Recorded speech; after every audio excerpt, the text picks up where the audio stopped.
1 વાટકી લોટ, અડધી વાટકી જેટલું ઘી,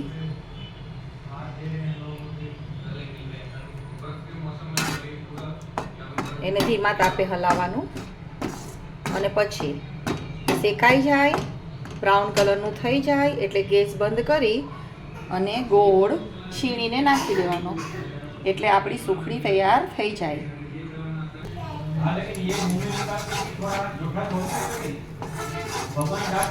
આ આપણો લોટ શેકાઈ જવા આવ્યો છે.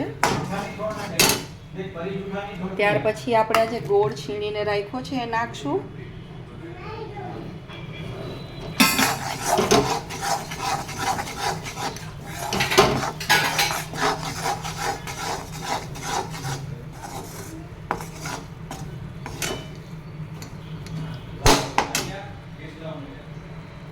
મારી ચેનલમાં આપ સૌનું સ્વાગત છે.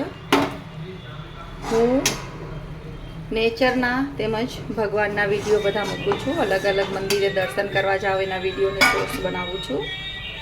સાથે ક્યારેક આવી રેસીપી પણ બનાવી લઉં છું.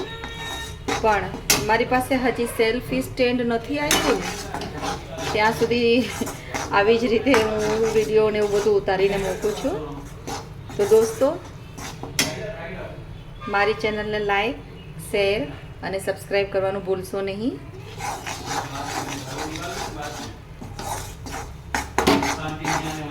કેમ કે મેં જોયું મારા શોર્ટ્સના બધા વ્યુઅર્સો 1K 2K 3K સુધી પહોંચી ગયા છે, પણ સબસ્ક્રાઈબર હજી બહુ ઓછા છે. તો આપ સૌને મારી વિનંતી કે મારી ચેનલને સબસ્ક્રાઈબ કરશો.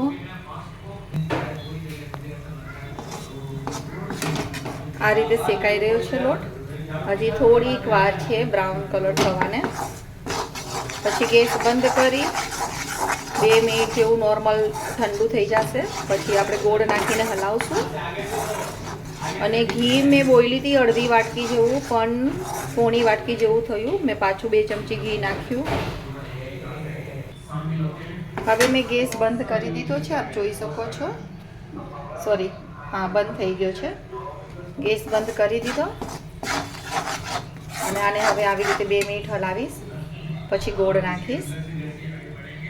સુખડી એવી વસ્તુ છે, એવી મીઠાઈ છે કે જેના અંદર આપણે કોઈ પણ સૂકા મેવા ન નાખીએ તો પણ ચાલે. એલચી, જાયફળ ને એવું કોઈ જ વસ્તુની જરૂર નથી. માત્ર 3 જ વસ્તુ જોઈએ. ઘઉંનો લોટ, એમાં કરકરો હોય તો પણ ચાલે, રોટલીનો લીસો લોટ હોય તો પણ ચાલે, ઘી અને ગોળ. માત્ર 3 વસ્તુથી સરસ મજાની આ ગરમ ગરમ સુખડી ખાઈ શકો છો તમે. અને એને ઠંડી થઈ જાય તો ડબ્બામાં રાખી શકો છો ને મન પડે ત્યારે 1-1 પીસ તમે ખાઈ શકો છો. એ ખાવામાં જેટલી સરસ છે એટલી જ હેલ્ધી પણ છે. તંદુરસ્તી માટે પણ ખૂબ જ સારી છે. હા, આમાં આપણે ગોળ નાખી દીધો છે અને હવે આને થોડી વાર હલાવશું.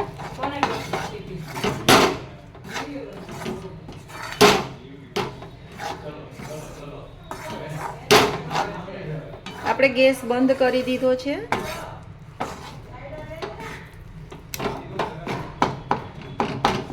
હવે તો પણ આપણું આ ગોળ છે એ સોફ્ટ આવે એટલે એ પીગળી જશે.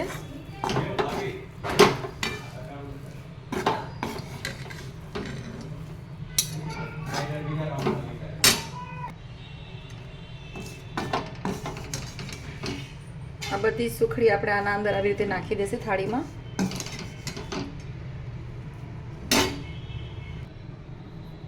પછી આ રીતે થાળીમાં નાખ્યા પછી આવી રીતે વાટકાથી આમ પ્રેસ કરી દેવાનું. જ્યારે ગરમ હોય સુખડી ત્યારે જ એને આ રીતે આમ કટ મૂકી દેવાના.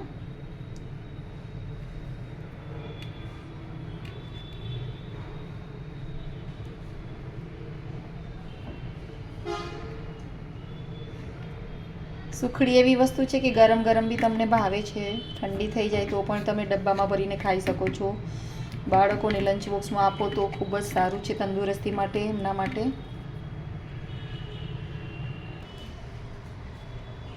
આ સુખડી આપણી તૈયાર થઈ ગઈ છે.